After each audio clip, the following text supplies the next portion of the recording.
So let's jump right into it. A black Texas police detective and his best friend decided to go balls deep in a white woman, and as you can imagine, things did not turn out well. Detective Freddie Douglas, 43 years old, had to be bailed out by his elderly mother and sell his home to pay legal bills after he was fired upon being charged with rape last December. Notice he was fired for being charged and not convicted. The father of two was only saved because his best friend and participant, John Marks, had a security system that recorded everything, proving that the sexual encounter was indeed consensual. Marks, 41, and Amanda Z, 40, had started a months-long sexual relationship after she had separated from her husband earlier that year. And that's women for you. You're going to separate for your husband to be a gangbang recipient. Make it make sense. Destroy your marriage to be degraded. So let's jump to the day in question. The two friends were out at a Houston Rockets basketball game when Mark texted Amanda to confirm that she would have a late night swim with him at his pool. He and Freddie got home around 10 p.m. and Amanda soon joined them wearing a bathing suit under her clothes. She brought cupcakes over to celebrate Mark's birthday and then proceeded to serve up a bit of cookie as well. They drank and swam naked in the pool, but no one got drunk according to court documents. Amanda had sex with Mark, but then professed she wanted to have sex with Douglas as well, which she went and did.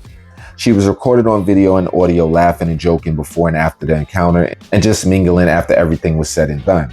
But that did not stop her from going 3 weeks later to a police station and fabricating a story of sexual assault. She claimed to officers she had refused to swim naked and have sex with the men, and that Marks took advantage of her and then pushed her over to Douglas, who had sex with her while she continued to try to fight him as well. She also claimed that they threatened her and she was so afraid for her life that they needed to be arrested immediately. So what do the officers do for this poor defenseless white woman? What do you think? They gave her the benefit of the doubt. Over a 15-year police veteran, one of their own, but one of their own who doesn't look like them. These officers went and got a warrant to arrest these men without even interviewing them.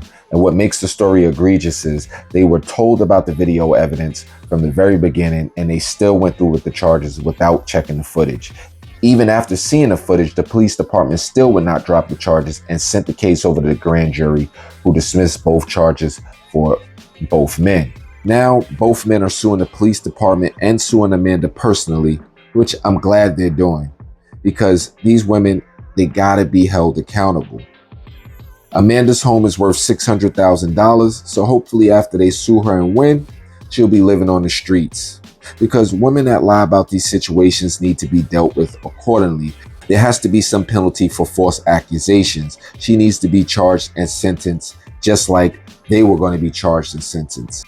You cannot destroy someone's life because you have buyer's remorse. And I think this is one of those situations where she did something she always wanted to do, and then she felt ashamed for doing it and wanted somebody to blame. Douglas, he's also suing the police department for wrongful termination, because how many times have we seen white officers do something heinous on video and get a paid suspension until they are actually convicted? Most times they're not getting fired immediately for accusations. Now, these men have to take some blame for this as well, because why are you married in your 40s, gangbanging a middle-aged white woman? Come on, bro, make it make sense.